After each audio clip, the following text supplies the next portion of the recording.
సుప్రీంకోర్టులో ఎమ్మెల్సీ కవితకు చుక్కెదురైంది.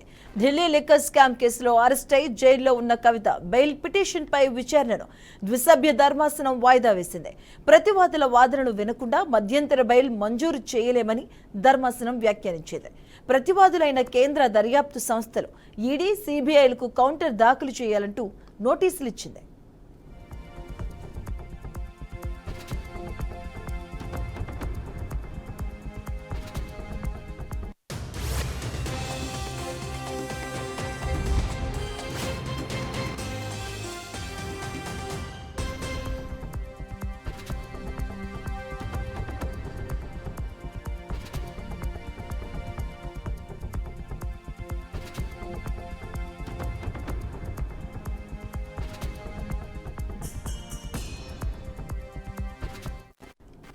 ఇక ఈ క్రమంలో కవిత తరపు లాయర్ రోహత్కి దర్యాప్తు సంస్థలకు నోటీసులు అందజేస్తామని, కేసును వెంటనే విచారణ చేపట్టాలన్నారు.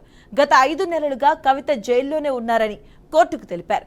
సిబిఐ, ఈడీ కేసుల్లోనూ ఛార్జ్ షీట్లు దాఖలయ్యాయని గుర్తు చేశారు.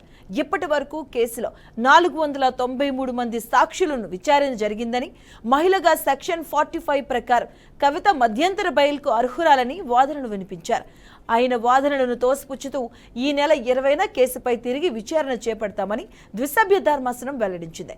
కాగా కవితను మార్చి 15న ఈడీ అరెస్టు చేయగా జ్యుడిషియల్ రిమాండ్లో ఆమె తీహార్ జైల్లోనే ఉంటున్నారు.